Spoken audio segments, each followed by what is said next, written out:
Hello, everyone. Welcome to Horror Night. Ooh. I hope you're doing well. I decided I would talk to you guys in front of the Christmas tree while we still have, seasonal ambiance. Might as well take advantage of it. So, um, thank you for waiting. For some reason, my camera was just not cooperating, which was very rude of it, I think. But welcome, welcome. Hey, Beth. Hello, hello. Watching from California while knitting socks. I love it. I am currently knitting my first pair of socks, and I haven't hit the hard part yet. So it's going okay. Happy Tuesday. We'll see how many folks we can scrounge up this time. I know we're right after Christmas. So there's probably a lot of folks traveling or still spending time with family, but I'm trying to get through these lists before the end of the year. Hello, hello. And I think we're going to follow the same format I've done the last couple times. That seems to work pretty well, which is, I'm going to give another minute or two for folks to trickle in here. And then I'll start the list. This one's going to be short because I only have a few to talk about. And then while I'm doing that, I'm not going to chat too much with the folks who are here live, so that if you're in the replay crew, if you just want to get to the list and get out, you can do that. So, yeah, that's the plan.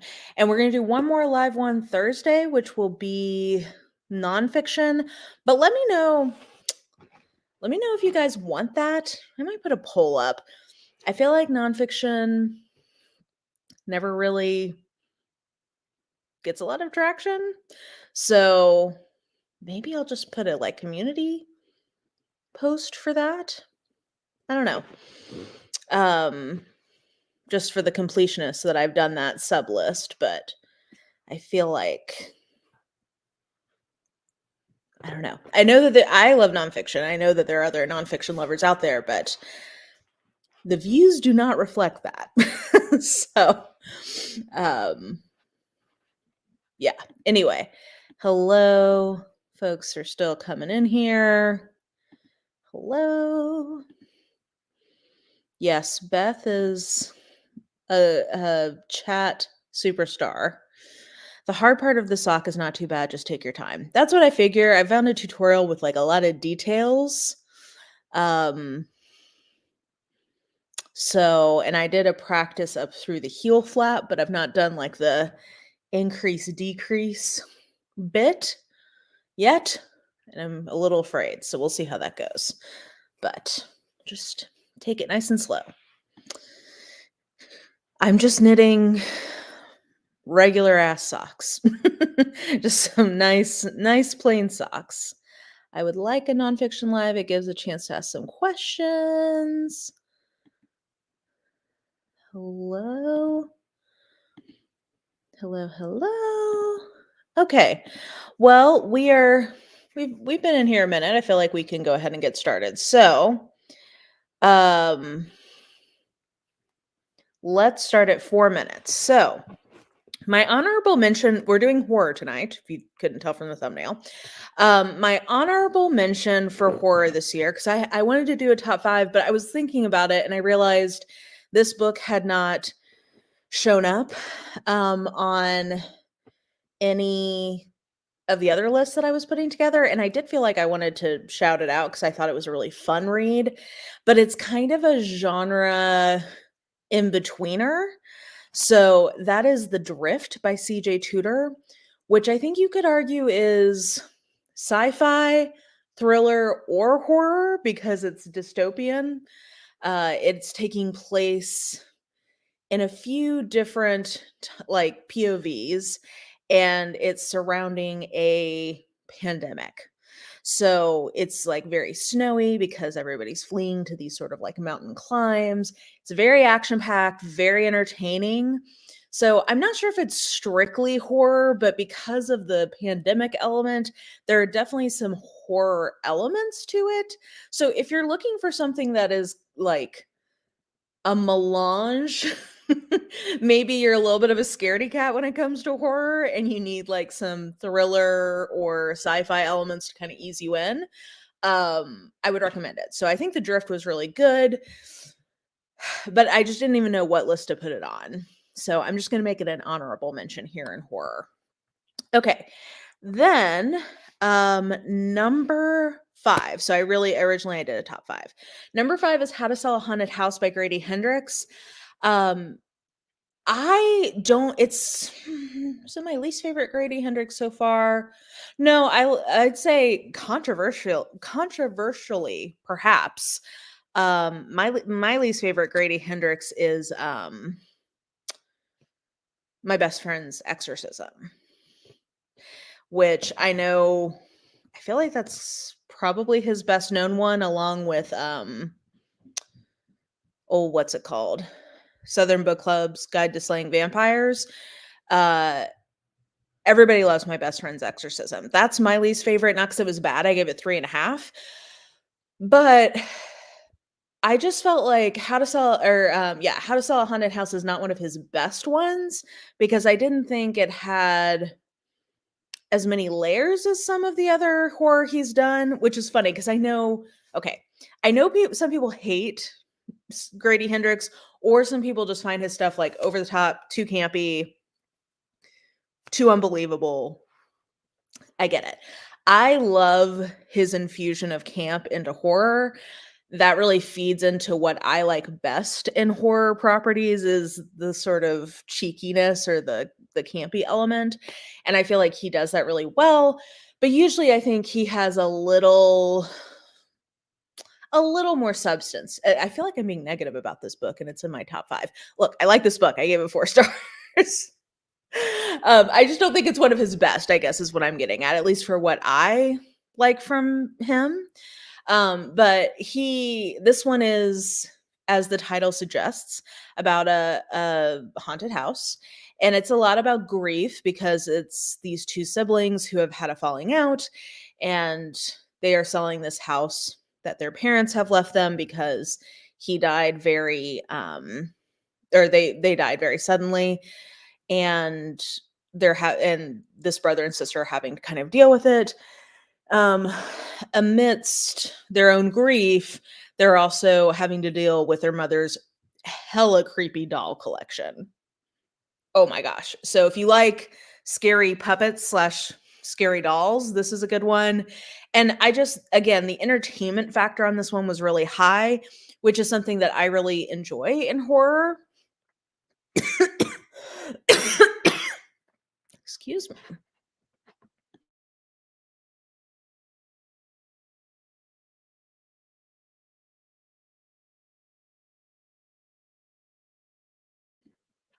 Um, Yeah, so for me, as I find my footing in horror a little bit more, because like I definitely have read horror throughout my reading life. But I've never thought of myself as like a horror reader or somebody who has like things they like in horror. That's been kind of newer in the last couple of years. And for me, what one thing I'm finding is that the entertainment factor is very big for me. Like I want to have fun. And I feel like Grady Hendrix always like I've never not had fun in one of his books. So anyway, that's number 5. I don't think it was one of his best, but I do think it was another entertaining one. I gave it 4 stars. Got a thumbs up from me. Number 4, I'm going to say is A Dowry of Blood because I just loved the writing in this so much. Um, this one, plot wise, pretty good, I would say. But for me, this was all about writing. Um, this is a take on a vampire story or a Dracula story.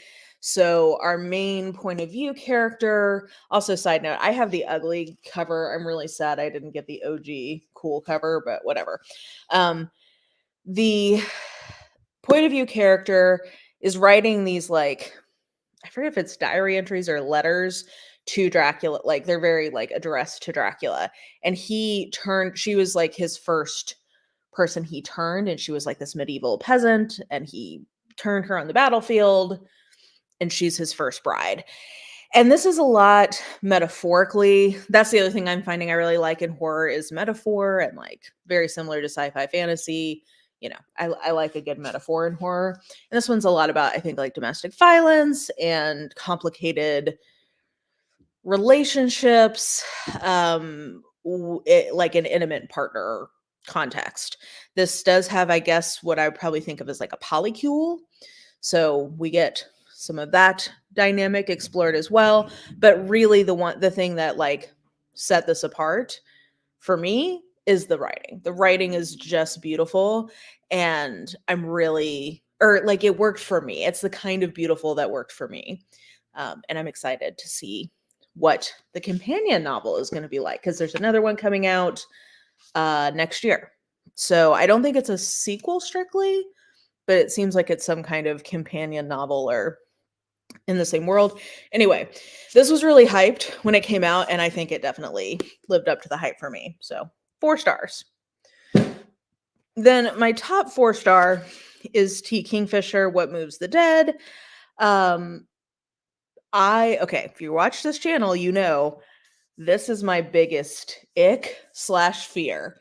So if we're talking about the horror element, this definitely, like this, yeah, this was a lot. So if you are a fellow fungi phobe,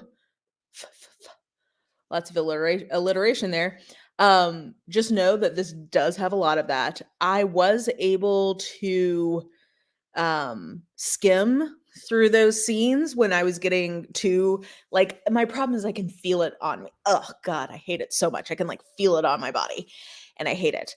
So when I was getting that feeling, I could skim through it. But this is T. Kingfisher's retelling of the fall of the House of Usher, which is an Edgar Allan.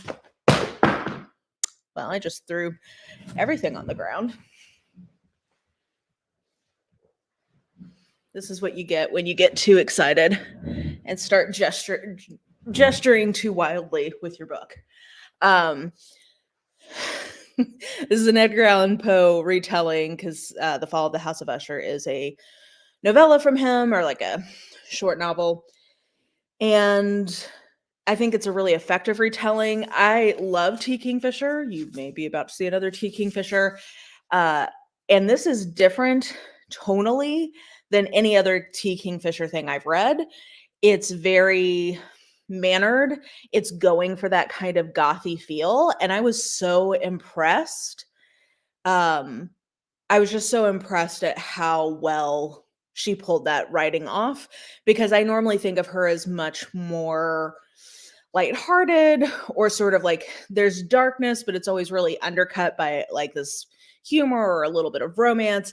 This was just like straight up gothy. And I think if this is your entry into T. Kingfisher, you may be in for a little bit of a rude awakening, because I've not read anything else tonally from her like this. So just know that if you liked this, you may not like the rest of T. Kingfisher. But if you already like T. Kingfisher and you're down for a gothy version of her, this will be a delight. There is another one of these coming out next year, I think in Q1, like I want to say in February or March. So we've got another one coming out soon, and I'm really excited for that. So yeah, love T. Kingfisher. Love this. This was my top 4-star for horror. And then 4.5s. So I kind of went back and forth, but ultimately I think my number 2 is going to be A House with Good Bones by T. Kingfisher, which is much more what I think of when I think of T. Kingfisher in terms of her tone, her authorial voice. This is much more her normal gig. And I love this. The humor in this worked for me. Again, it's very campy in a lot of ways, which is for me. That's something I like in horror, but it will not be for everyone. There's a lot of sort of, part of what I like in horror, as opposed to something like a fantasy or a sci-fi, I really like it when it doesn't necessarily make sense. Like, I don't need to understand how the supernatural bits are working if there's a supernatural bit. And I feel like that in this book. Like, there's kind of an answer, but not really. But I didn't care because I was just into it. I was into the writing, I was into the characters. This one is about a woman who goes home to stay with her mom, and like her mom lives in her grandmother's house, and something weird is going on with her mom and with the house, and she's got to figure out what's going on. So this feels much more kind of like the typical T. Kingfisher. So if you're looking for a more typical T. Kingfisher experience, I would say this one, but it is kind of campy. So if you don't like that, you're not going to like this. And I did like it. So it worked for me. This is my number 2. And then my number 1, because this is one I originally gave 4 stars to. I bumped up to 4.5. And it's just one of those books that has really stuck with me this year. Like, I've thought about it a lot. I had a great reading experience with it because I did it as a buddy read with like 4 other people. We had really great conversations about it. And I just like, this was my favorite horror this year because it surprised me. And that is Lone Women by Victor LaValle. Part of what I liked about this is that there is a shift, or there's like I'm trying to be vague because I don't want to give things away. There's something that happens much, much earlier, much earlier in this book than I would have guessed would happen. And it opens up a whole other kind of like direction for the plot. And I really appreciate, like, it just, the structure of the plot surprised me, I guess is the way to say it, because I was expecting it to have a certain kind of progression, and he really subverted that in a way that for me really worked. This is about a woman, a lone woman, a Black woman whose family has been homesteading in California. This is also sort of like Westernish or like frontier-ish in the US. They've been homesteading in California, but she is going to Montana because she's heard that that is like the only state where a lone woman can have, like, can get a homestead just by herself without having to be married. And she has this big trunk that's with her, and something spooky is happening in the trunk because when she leaves her homestead in California, both her parents are like dead inside. We don't know why. We don't know what's in the trunk. We don't know what's going to happen.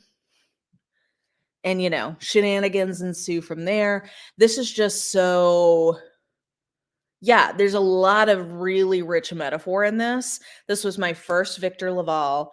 Definitely won't be my last. I really enjoyed the writing. I enjoyed the imagination, and kind of, like I said, it felt fresh. It felt surprising. I enjoyed that it took a different direction than what I thought was going to happen. So, and it really did just stick with me. I kept thinking about this one throughout the year, even though I read it, I think, in like February or March of this year. So I keep wanting to say last year. Technically, we're still in 2023.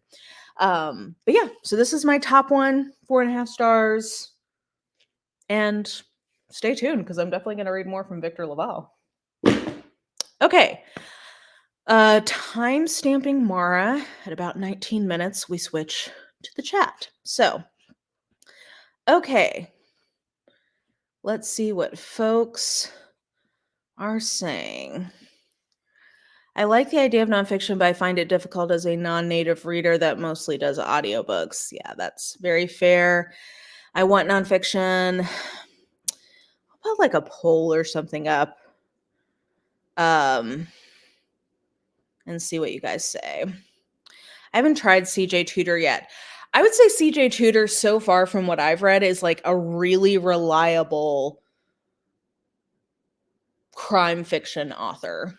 I've read how many things have I read now? 3. All 3 have been good and entertaining. Most of them have some interesting ideas they're playing with. And I thought all of them were well written. actually no, 4. I also read that short story collection. Yeah.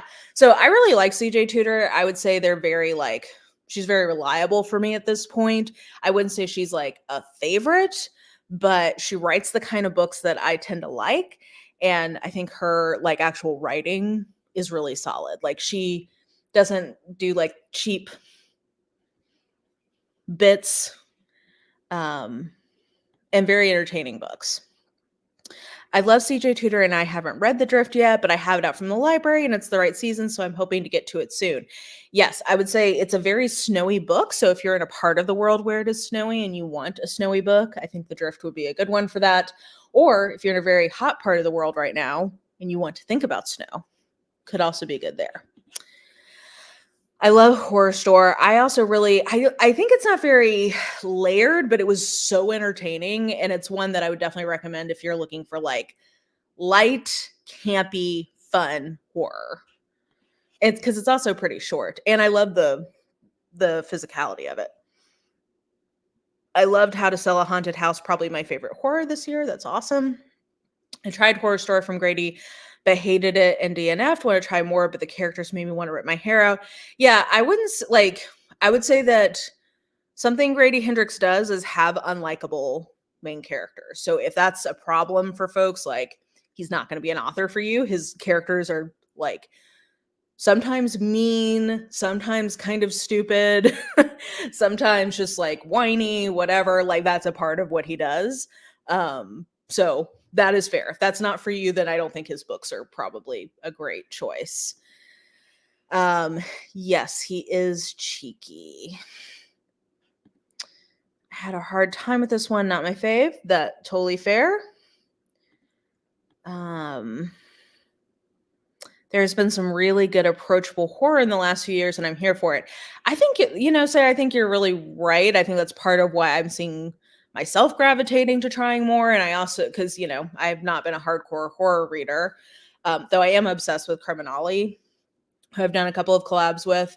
And he has a ton of horror stuff. So I've been taking some notes and I may be trying some things that he's recommended. But anyway, I think that there's been a lot.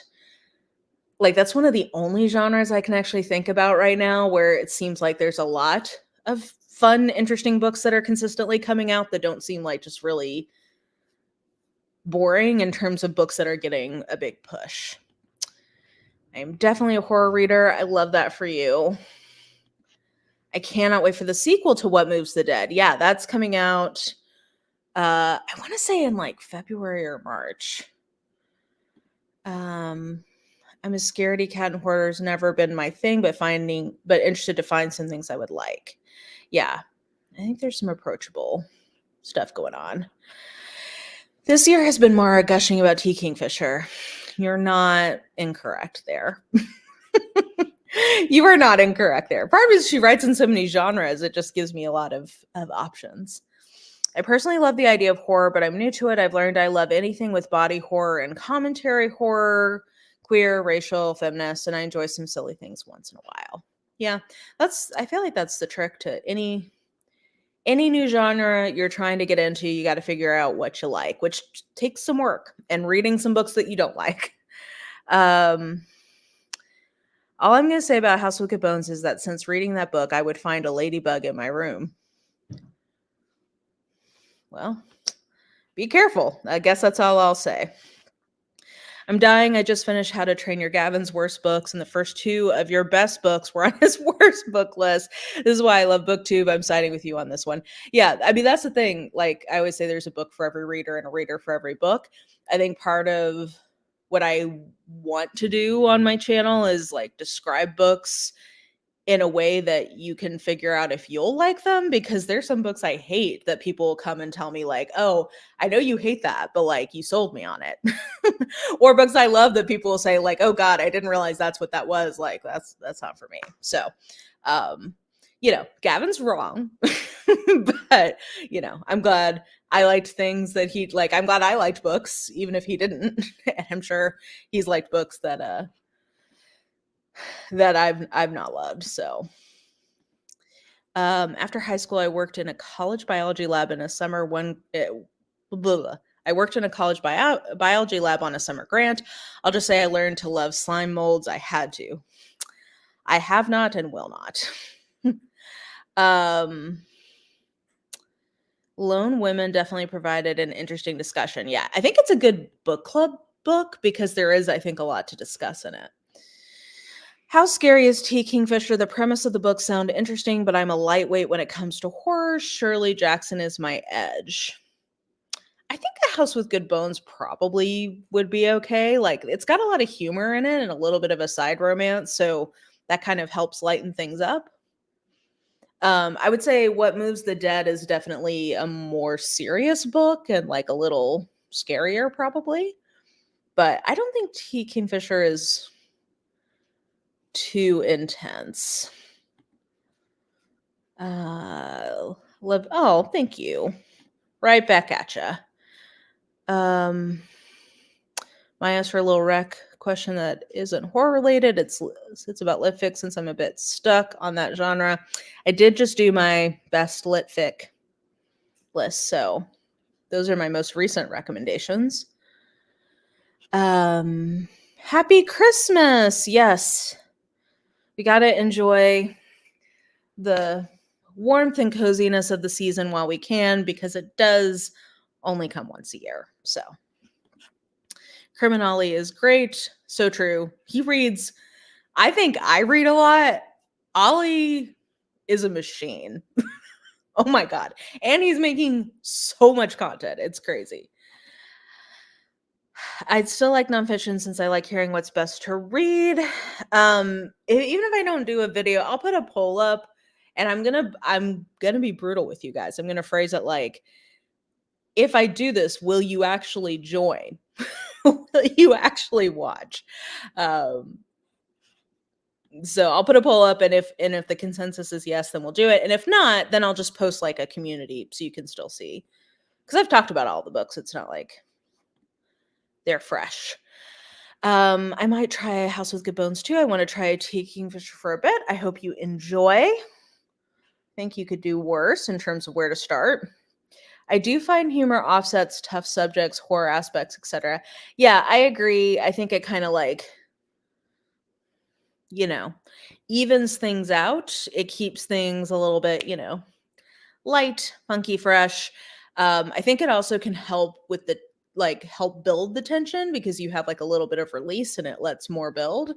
I am obsessed with the Scream franchise. That has always been my favorite horror thing, and those are definitely horror comedies, so that is kind of more where I tend to land with horror, but everybody has their own taste. And yeah, like I said, whenever you're trying a new genre, I feel like you have to read a lot of things and you have to be prepared to not like things, because that's how you figure out what works for you. I am off work this week, can watch live anytime this week. Well, congratulations on being off work. I'm technically working this week, but there is not a lot going on. So hello. Okay, this actually reminds me, because this is the best time of booktube in my opinion, because I love all the lists. Josh just did a great, I think he called it disappointments, but I enjoyed him roasting books. I just like it when people talk shit about books regardless. But anyway, I'm terrible at commenting, but Josh, I very much enjoyed that video. My personal favorite horror this year was a YA one, which kind of shocked me in a good way. That is, love that. Mira Grant is one of my newer horror faves. Into the Drowning Deep was great. I've been meaning to read that. It's a mermaid book, and Mira Grant is a pen name for Shauna Maguire, who I also love. So, yeah. Yep. So, yeah, like I said, I think I'll put a poll up to see if people actually will join something about nonfiction. And if not, I'll just post my list on a community post. Hearing people talk shit on books is so funny and entertaining. Exactly.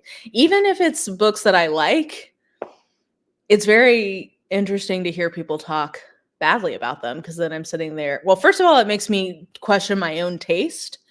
I sit there and I think, am I an idiot for liking this? But also, it's just, it's interesting, especially if it's a book I love and they don't like it. It's just like, wow, how can you be so wrong? Um, so I'm reading Kingdom of Sweets by Erica Johnson or Johansson. It's a dark retelling of the Nutcracker. I'm having a hard time because I can't find any light to offset all the grim. Ooh. Yeah. I mean, there is a Jill Miles short story that's like smutty erotica about the Nutcracker. Not enough jokes about nuts in that, to be totally honest, but yeah, that's all I got for you. Okay, guys, I think that does it for horror. If you're here live, thank you for joining. If you're on the replay crew, I also love you. Definitely let me know. Like I said, I am still trying to find my horror groove. So if you have recommendations on horror, things that you really liked in horror this year that are especially things that are campy and kind of fun, because that's something I like, or if they're very like they're well written and they're like metaphor rich. Those are kind of my two go-tos in horror I'm finding. So definitely let me know if you guys have recommendations because I am on the hunt right now. But yeah, I hope you guys survived Christmas, enjoyed it, hopefully, and are getting ready for the new year. So yeah, thanks for joining. Love y'all. And I'll catch you on the flippity flop.